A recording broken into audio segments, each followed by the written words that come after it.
to TUL Music. My name is Salvo. If you are new to this channel, don't forget to smash that subscribe button. And if you like what you watched, you already know what to do. Go ahead and hit that like button for the good old algos. And let's get started on today's video. So I've been gone for a while, but now I am back and I've got quite the video for you guys.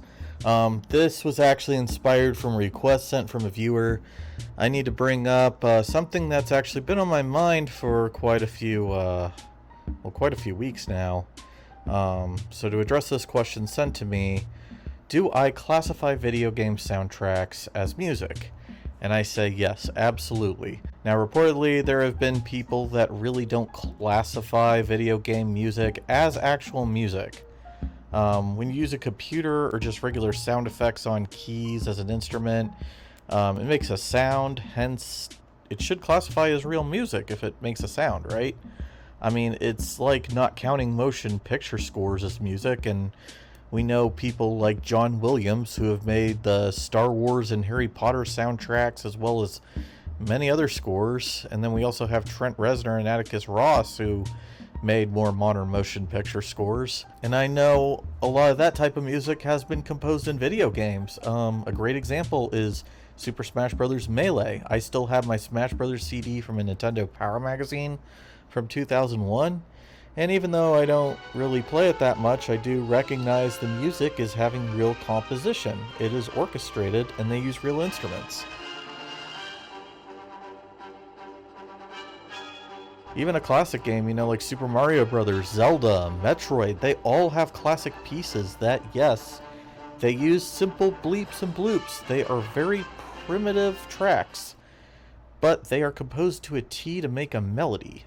Melodies that have been covered many times before for future Nintendo games. Take, for example, artists like Zed and Lindsey Sterling. Zed has done a cover for The Legend of Zelda, and Lindsey Sterling did her own version of the Pokemon theme song.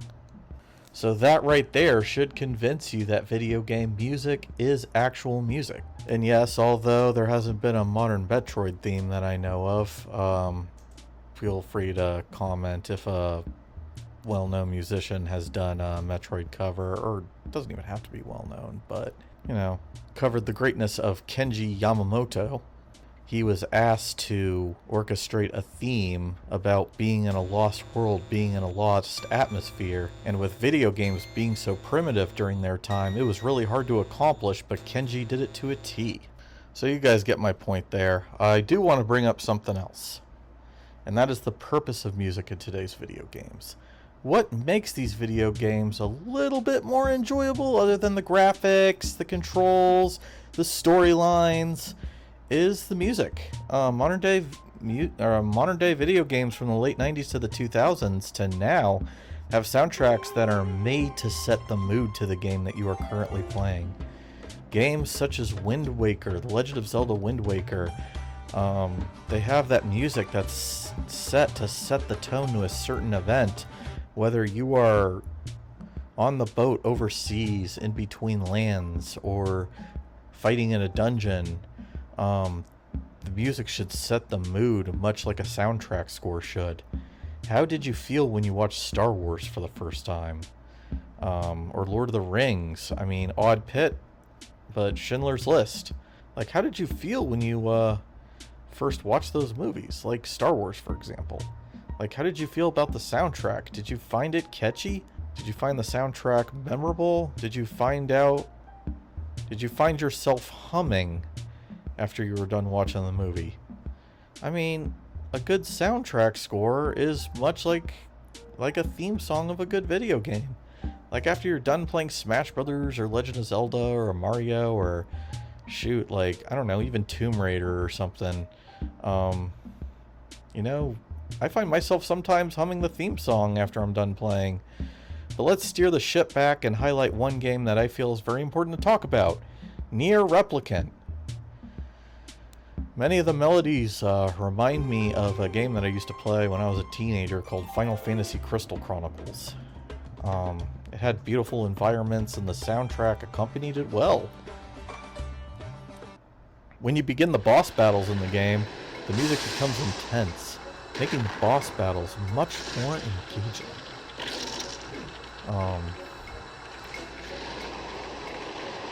There was one track that happened to be a bit more spacey and dreamy in the background, and it had beautiful elements that would be perfect for any cutscene or exploring a cave or a dungeon.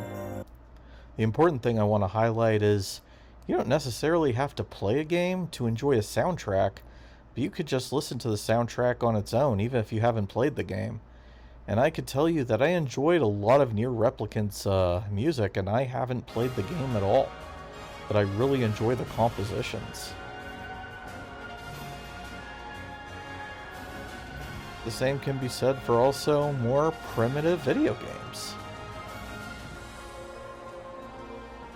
One track I want to highlight is the Song of the Ancients. Going back to Crystal Chronicles, there is an opening song called Kazanone, or Sound of the Wind. The female vocals and the orchestration is absolutely stunning and beautiful, and has that lullaby arrangement here.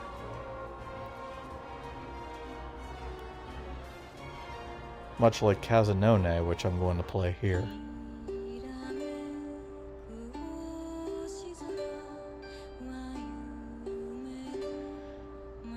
The two games really have fine musical arrangements that are put together really well and are a pleasant listen.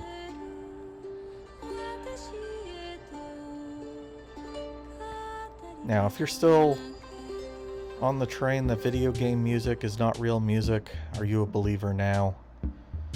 Keep in mind, for you gamers out there watching my videos, you understand what I'm putting down here? Next we have The Hills of Radiant Wind. This is another track sent to me from the Nier Replicant game, and honestly it makes me feel like dancing. And going back to Crystal Chronicles again, I know I've been referencing this game a lot, but they have this little festival that they like to throw after you collect a drop inside the Crystal Chalice. But the music makes me feel like I'm in a nearby town with friendly villagers looking to sing, dance, and just be happy. And I tell ya, video games are great for that. They're great for getting out of reality, aren't they? You hearing me, boys? The Kane's Salvation track is also a pleasant listen. It really feels like an end credit song or a closing track of sorts. With how the music is arranged, orchestrated, and composed, you could really be able to listen with your ears and feel where a track like this can belong in a game, even if you haven't actually played it. And that is the magic of the musical here. Remember, folks, no matter where music comes from, whether it's from your favorite movie, your favorite game, or your favorite place to hang out, the sounds you hear will always take you to a certain place. And that's why it is so important to have music in your life, no matter where it comes from. Keep in mind, video game music is real music. It's a lot better than a lot of people give it credit for. And damn it, people, don't be afraid to blast out your favorite soundtrack song on your next get-together, even if it's from a video game that you're embarrassed about, because, you know, that embarrassing video game may have an amazing melody.